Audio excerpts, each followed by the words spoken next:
Hoy vamos a hablar acerca de una emoción muy, muy de moda, la ira. ¿Está de moda la ira? Está de moda. Estamos viviendo en un siglo XXI, los años de la ira. ¿Cómo es eso? Vivimos en medio de una cultura, vamos a decir, una revolución cultural acerca de las emociones. Es una idea filosófica que vino de Freud, Sigmund Freud, de que las emociones no se tienen que reprimir. Eso causó mucho daño realmente en la sociedad, porque a partir de ese principio del cual él habló, la gente comenzó a dar rienda suelta a sus emociones, especialmente a la ira, especialmente al enojo desmedido.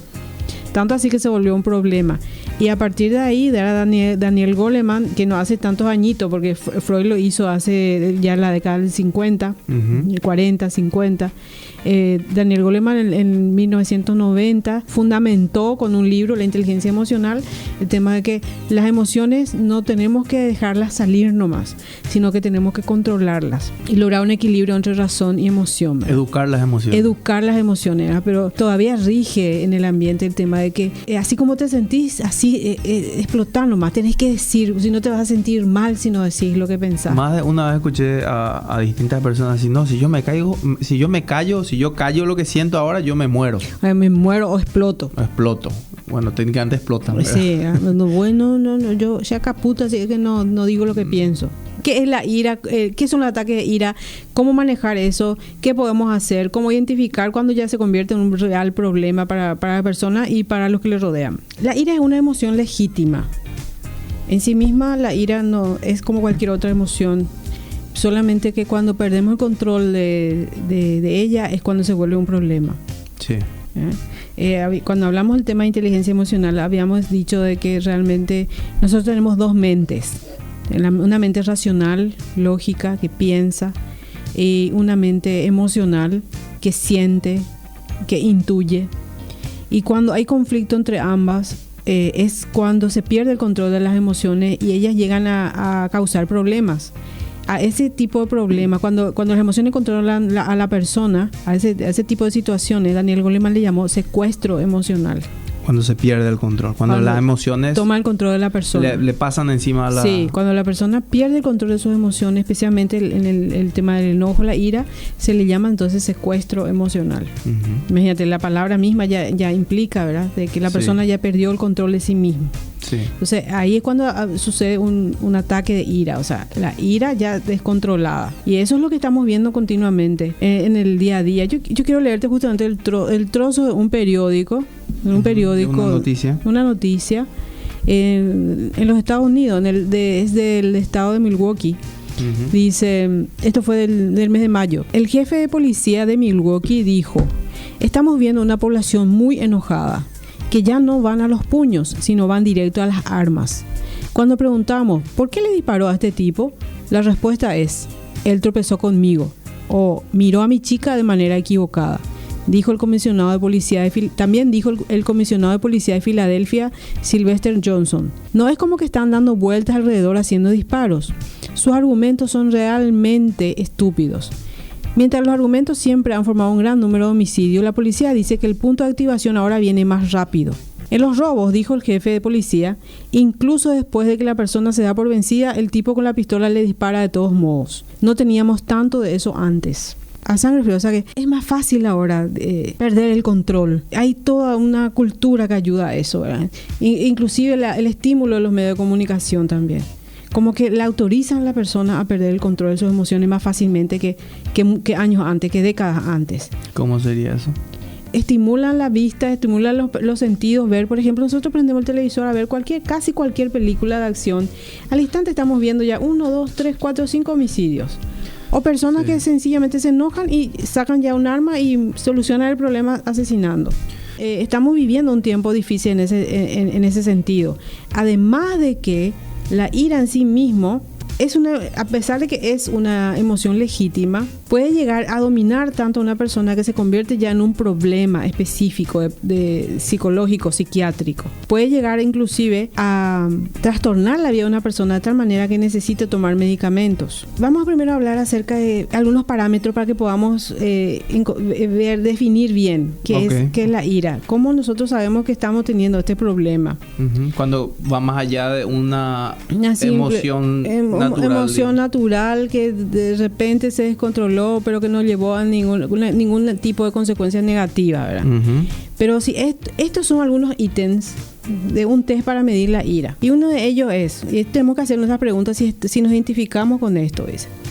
1. Cuando paso situaciones estresantes en el trabajo, suelo trasladar mi enfado a mi familia o amigos. Porque una característica de la ira es justamente reprimirla con ciertas personas, quizás en ese momento de poder, claro, como es un jefe. El famoso la viola o exactamente, sí. Y sin embargo ir y castigar a otras personas que no tienen nada que ver con el problema. Otro ítem. ¿Con qué frecuencia se comporta usted agresivamente? Por ejemplo, golpea, empuja, rompe o tira cosas o personas. Entonces nos identificamos con eso. Una vez una señora me había dicho, yo sé que mi marido cuando se enoja rompe todo. Rompe el ventilador, rompe el televisor. Y yo le dejo nomás que haga, porque sé que después al final él va a comprar todo. Pero ¿qué pasa? El vivir con una persona así, en cualquier momento, el romper cosas se va a convertir en romper personas. Ya no tiene control. Ya se desborda. Otro punto. Cuando recuerdo algún hecho que me ha causado daño, me siento encolerizado o no. O sea, ni siquiera es necesario que sea un hecho presente. Sino sencillamente el recordar puede provocar ira y desatar esa emoción sin control. O cuando alguien constantemente me sermonea sobre un tema en particular, ¿cómo me siento? ¿Me siento muy enojado? ¿Cómo sería eso, por ejemplo, cuando...? Y una mamá a su hijo, por ejemplo. Lavaste tu champión, ordenaste tu pieza, guardaste la leche en la heladera, ¿y por qué no hiciste? Entonces ese tipo de situaciones repetitivas llega un momento que él puede llegar a explotar en ira. O cuando una persona recibe una crítica en su trabajo o crítica en sus amigos, ¿cómo reacciona? ¿Reacciona tranquilamente, con tranquilidad, con serenidad, o explota de ira?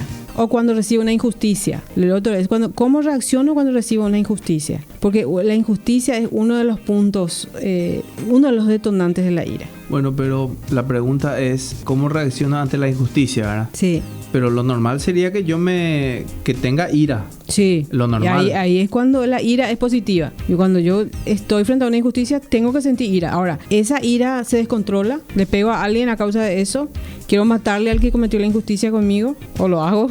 Claro, porque realmente es más uno querríamos matar. Sí. El tema es que no contenemos. Sí.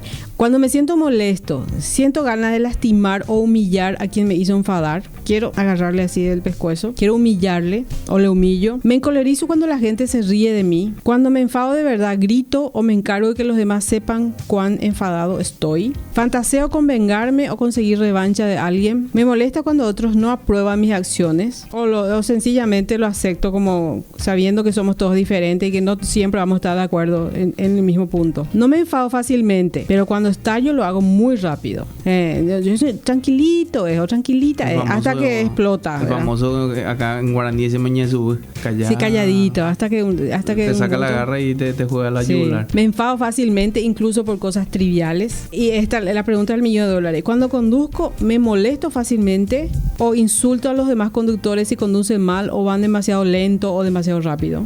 ¿Sabes qué, Federico? Hay personas que son más propensas a tener ataques de ira. ¿Tiene que ver con la genética? Tiene que ver exactamente con la genética o su fisiología. Hay evidencia de que algunos niños, inclusive de pequeños, ya evidencia mayor nivel de irritabilidad, se enojan más fácilmente, son más sensibles a las situaciones frustrantes. Tienen un bajo nivel de frustración, se frustran fácilmente y les cuesta manejar el enojo. Y así, si eso desde pequeño no se controla, llega un momento en el cual se convierte realmente en un sistema de vida. Si de chico no se le educa, se le enseña a educar su emoción. A educar, exactamente, a controlar eso, a poder expresar lo que piensa y lo que siente en una forma, vamos a decir, correcta, hablando, y se le escucha. entonces va a ir manifestando en forma de ira. Comienza con los berrinches, que más adelante vamos a hablar de eso también. Es que cuando no se pueden comunicar las emociones es lo muy frustrante. La frustración en sí lo genera ira. Genera ira por no encontrar la manera adecuada. Sí. Entonces, se encontró también una alta correlación entre familias que se manejan con un sistema de comunicación agresivo. Sí. Entonces, personas que tienen ataque de ira generalmente provienen de familias en la cual la familia, el entorno, ya los padres, hermanos, todos se manejan con una comunicación de agresividad. Sí. Agresividad verbal y hasta física. Entonces, es un aprendizaje, es una manera en la cual la familia se comunica. Sí. Y por lo tanto, es la única forma que él o ella conoce. Sí, conocí gente así que muchas veces tuve que pararle un poco el carro porque realmente ellos no se daban cuenta que estaban siendo agresivos, porque viste que dentro del círculo familiar, bueno, como que se entiende porque todo el mundo se comunica así, pero cuando salía afuera y chocaba con gente que no está acostumbrada es un poco difícil. Sí, es así que puede haber una tendencia genética, generalmente vienen de familias donde se comunican de esa manera. Y si son adultos, ya pueden llegar a ser adultos muy maduros que no aprendieron a manejar la ira y ya lo tienen como un sistema de comunicación normal. Sí. Ahora, eso porque su entorno tampoco les frena. Claro. Tampoco le dicen busca ayuda, necesitas cambiar tu sistema de comunicación. Generalmente personas que son agresivas verbal y físicamente se casan con personas muy pasivas. Claro. Que lo toman como si fuera que algo normal. Ese sistema de vida. Dice, no le enojen a su papá. Sí. O a la mamá. O no le enojen a la mamá. Papá o mamá, por igual. Entonces, un varón o mujer muy agresivo con su pareja pasiva que acepta ese sistema. Claro, porque si no se va a hacer casi imposible también. Ya en el noviazgo luego no van a ser compatibles porque va a haber un choque cultural. Claro, van a ser polos iguales que... Sí, entonces, y lo otro es que puede llegar inclusive no solamente a tener un problema genético que le hace propenso al ataque de ira, sino puede tener problemas neurológicos, necesitar inclusive tomar medicamentos. Por ello es que cuando las personas sufren de ataques de ira deben y no pueden ya controlarlo, ya es su sistema de vida, tienen que buscar ayuda psicológica, a veces hasta psiquiátrica para tomar ya medicamentos, ¿verdad? Necesitan recurrir porque un ataque de ira puede llevar a la tragedia. Sí, realmente. No sé si leíste hoy la noticia, Federico, justamente en CNN en español salió una noticia de una mujer que le estaba siguiendo a su marido. Su marido iba en el auto con otra mujer y ella le siguió en su auto y tomó tanta velocidad, perdió el control de su vehículo, perdió el control primero de sus emociones. Claro. Y perdió el control de su vehículo y chocó de frente con otro vehículo y ella murió instantáneamente. Es un ejemplo de lo que es el secuestro emocional, ¿verdad? En un segundo nos puede hacer perder la vida, en muchos sentidos, ¿verdad? Se cometieron asesinatos en el nombre de la ira. Sí. Y en este caso, lastimosamente, la víctima fue la propia persona que se enojó, ¿verdad? Bueno, ¿qué hacemos en el caso de encontrar ese tipo de situaciones o personas? ¿Cómo les ayudamos? O si nosotros somos los que estamos en esa situación, ¿qué hacemos? Primero, entender de que la ira surge de un sistema de vida de vivir tensionado. Un estrés crónico. Ya es un estrés crónico. Y a ese estrés crónico se le unen ya pensamientos negativos hacia determinadas situaciones, ideas negativas hacia determinadas situaciones. Por ejemplo, esta injusticia yo no tolero, hay cosas que no tolero.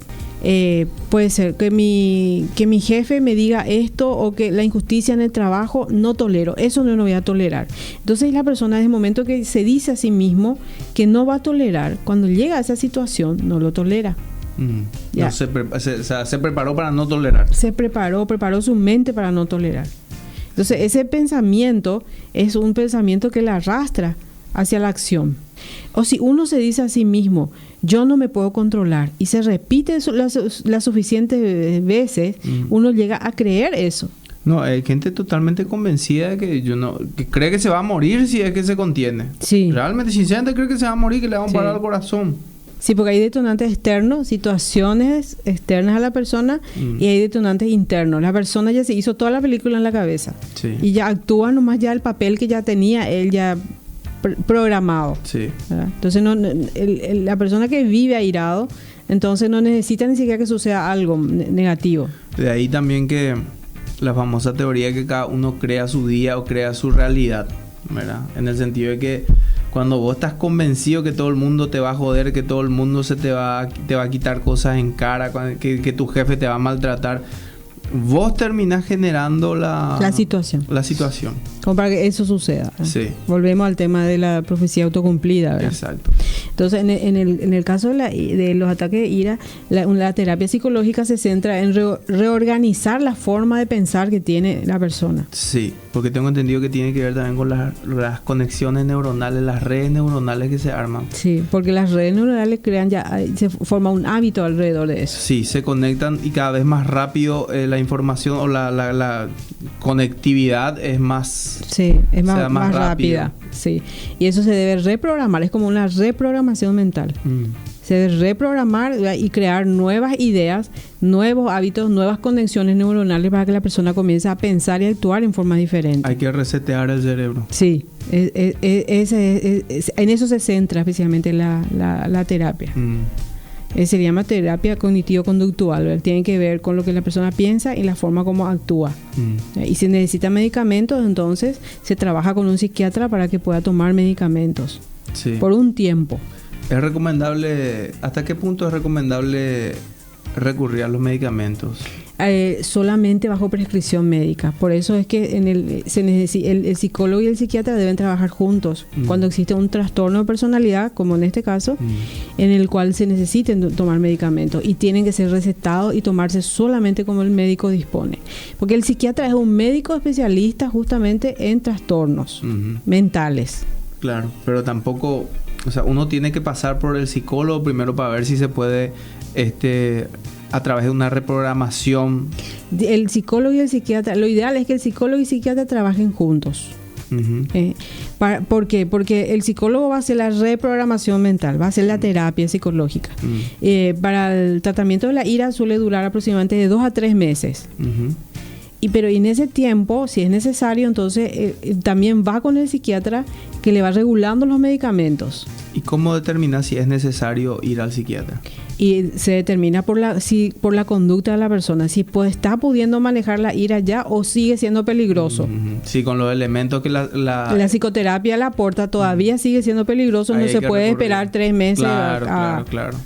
A que esté bien. Tarde. Exactamente, para sí mismo o para las otras personas. Porque estuvo el caso yo no sé si tiene que ver, ¿verdad? Pero me llamó mucho la atención el caso de copiloto alemán que terminó... bueno, no es ira, creo, pero... No sé bien el caso. ¿Qué es lo que sabes? El que se encerró en la cabina le dejó al el que el avión tiró, sí, ¿verdad? Pero no sabes cuál fue su diagnóstico, qué le dijeron, que... Bueno, el tipo recurrió como a 41 médicos, no sé qué. Supuestamente tenía depresión. Ese fue lo primero que se había comentado, ¿verdad? Pero en fin. Bueno, depresión sería un tema para otro programa. Sí. Bueno, entonces para controlar la ira, si no podemos hacerlo nosotros, si nos damos cuenta que necesitamos ayuda, tenemos que recurrir. Yo he conocido niños que fueron víctimas de sus padres en momentos de ira. Niños muy lastimados físicamente y emocionalmente. Sí. Que traumas emocionales difíciles de sanar cuando tu propio progenitor o tu papá o tu mamá te está golpeando salvajemente y porque se te cayó un vaso, se rompió un vaso en la cocina. O sea, siempre la reacción no va acorde a lo que sucedió. Desproporcionado, sí. Y si tenemos, vamos a decir, un pequeño nomás problema con la ira, por decirle, no, tenemos que internarnos ni tomar medicamentos. Una ayuda es, por ejemplo, para sacar la tensión, aliviar la tensión nerviosa, es hacer ejercicios, especialmente ejercicios aeróbicos. Alivia la tensión nerviosa. Sí, por la química misma también creo que el cuerpo... Del libera cuerpo, sí, se libera serotonina, que es una la hormona de la felicidad. felicidad, exactamente. O comer chocolate. O comer chocolate. O comer chocolate y hacer ejercicio. Algo me dice que voy a optar por lo segundo. También hacer ejercicio de relajación, aprender a respirar con tranquilidad, actividades de ocio que relajen. Y recordarle también a nuestros queridos oyentes de que el alcohol no es relajante. No. En absoluto. Porque generalmente dice, no me quiero relajar, voy a tomar mi copita de vino, mi cervecita, me voy a relajar. O sea, no es relajante el alcohol. Eso no va a considerar, ¿verdad? ¿Por qué no es relajante? Y porque es estimulante. Es sencillo. Uh-huh. Estimula. En vez de relajar, estimula. No puedo tomar tampoco un café ni mate. Café tampoco, ni mate. Si estamos nerviosos, café no. ¿Qué hay que tomar? Té de estilo. Té de estilo. o un somnífero para acostarte a dormir y te despertar cuando pase el temblor, como diría el finado Cerati. Y que no se automediquen también con somníferos. Bueno, ok. Ay, por favor. Vamos a tener que poner una cláusula en la cual Radio 1000 se deslinda de cualquier responsabilidad por mis comentarios. Sí, entonces implica estar consciente de lo que nosotros sentimos. Para evitar cualquier secuestro emocional, ya sea la ira o cualquier otra emoción, volvemos otra vez a insistir con el tema de conocernos a nosotros mismos. Debemos conocer qué es lo que a nosotros nos molesta. Y no solamente eso, ¿por qué nos molesta? Tratar de encontrar la raíz del problema. Sí.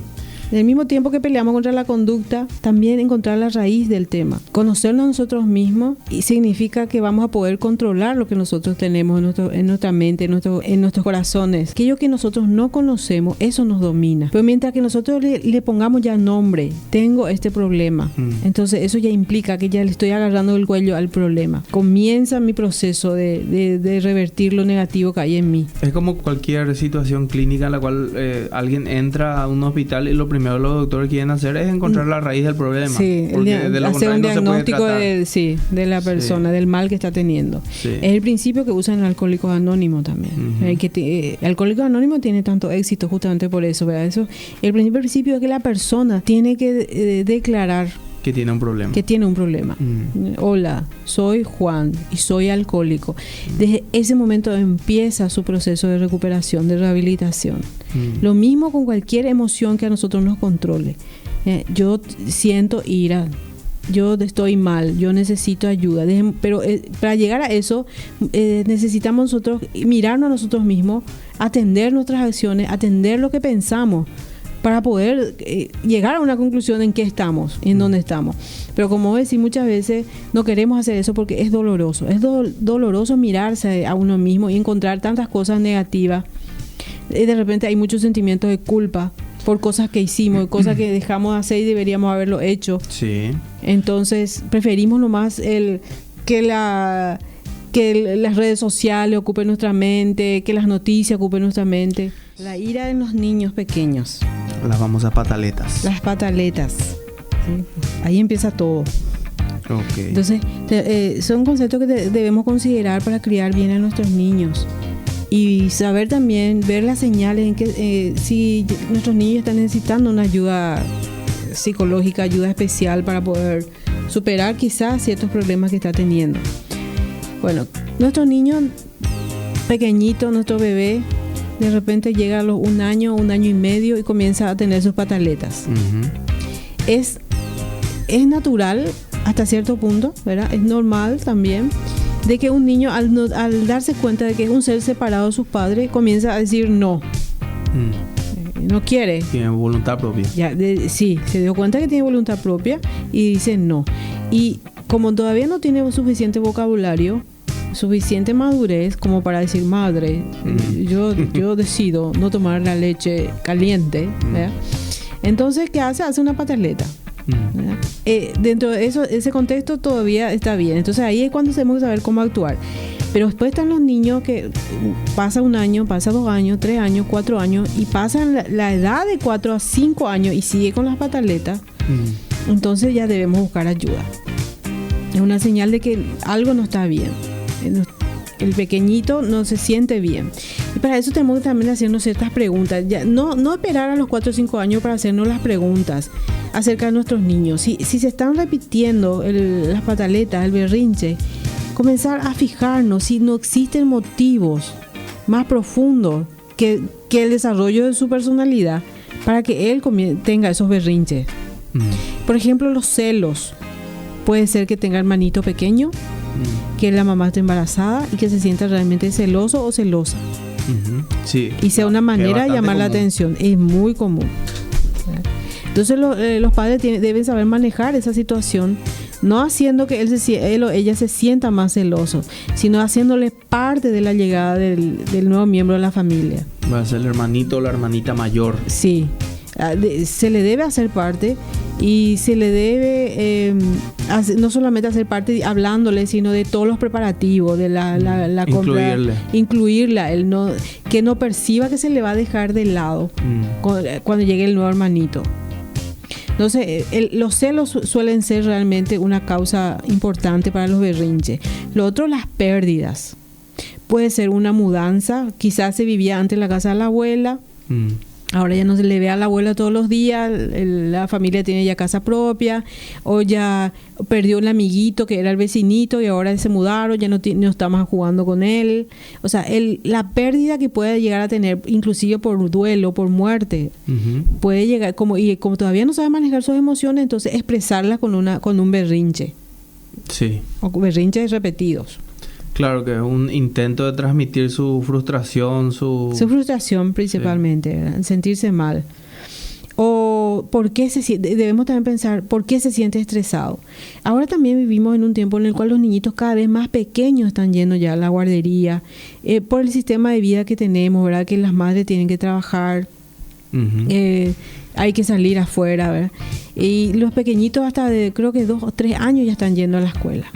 Puede ser que se sientan estresados por algún motivo, que primeramente por la separación de la madre, son todavía pequeñitos, entonces puede crear también berrinches.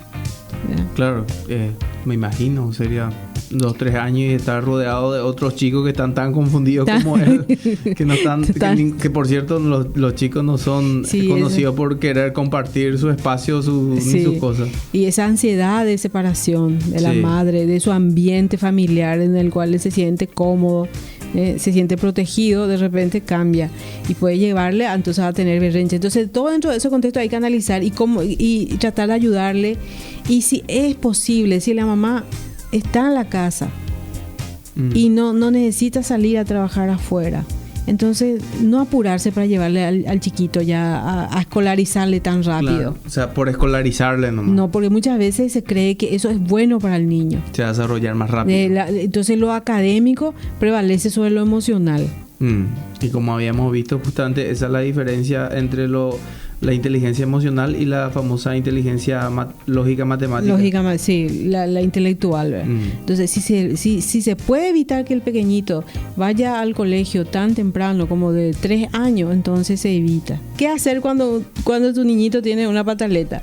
¿Y qué hacer cuando lo tiene en un lugar público? Sí, que es peor. Encima te desafía y te manipula. Sí.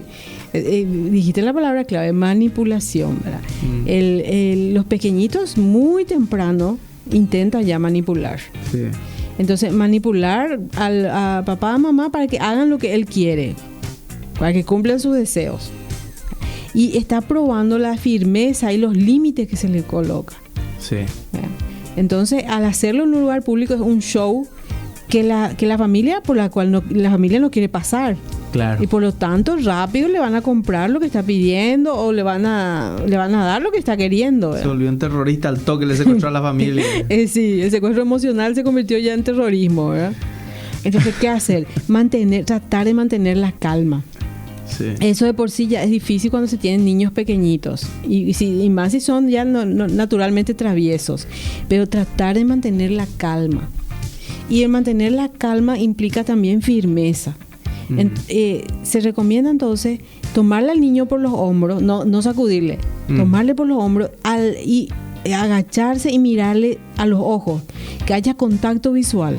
Se le mira a los ojos y se le pida que se tranquilice, pero con firmeza. No, tranquilízate por favor, cállate por favor. No demostrar. No demostrar debilidad, sino ser firme. Sí. Ni tampoco ira. No, menos aún ira. Cállate que te reviento. Te recogemos en bolsita. No, absolutamente. Tiene que ser, se tiene que mostrar firmeza y respeto hacia el pequeño. Y pedirle a él también ese respeto hacia los padres. Nunca se es suficientemente pequeño como para empezar a pedir respeto. Sí.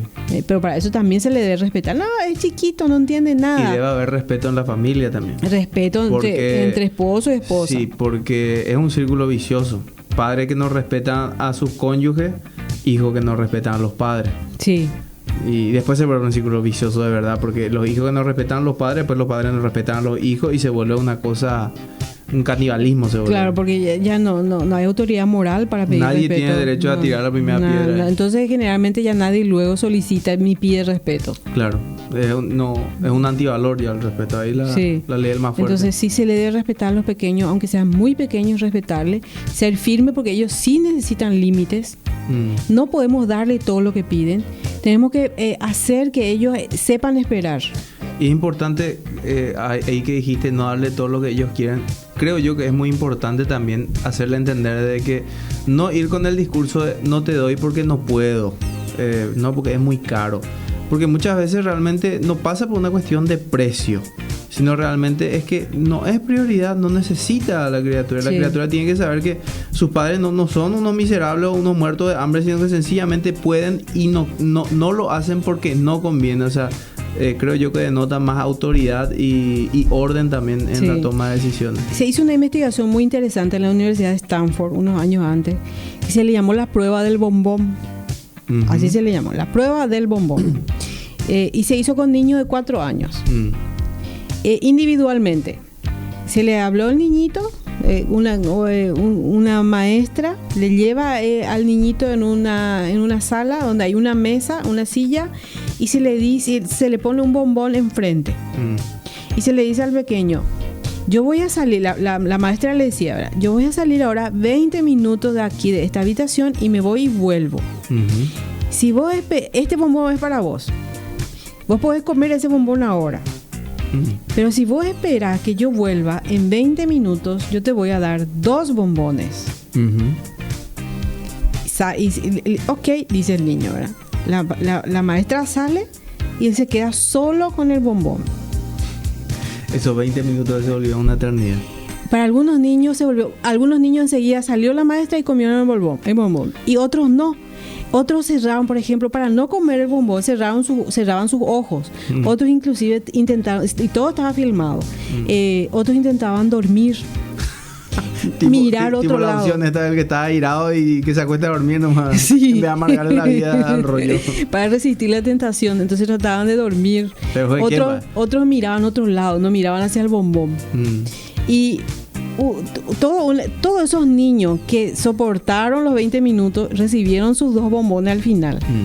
Bueno, ¿qué hicieron después los investigadores? Hicieron un seguimiento de estos niños, tanto de aquellos niños que habían comido el bombón de enseguida como de los que habían esperado. Habían resistido. Y se encontró que estos niños que habían resistido la tentación de comer un bombón. Al terminar la secundaria eran niños exitosos académicamente. Eran niños que manejaban bien sus emociones y poseían habilidades sociales para manejarse bien en su entorno. Eran niños exitosos. Sí. O sea, se volvían adolescentes exitosos. Adolescentes exitosos. De 16, 17, 18 años, exitosos. Y se había descubierto también que aquellos niños que no habían resistido la prueba del bombón tenían problemas académicos. Algunos habían dejado inclusive la escuela, estaban con problemas emocionales, la mayoría de ellos.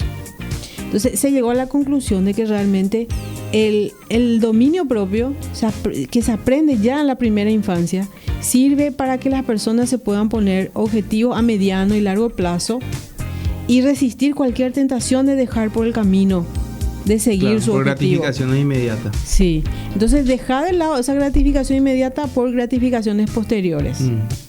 Que son mayores. Y que duran toda la vida. Entonces, esa fue la prueba del bombón.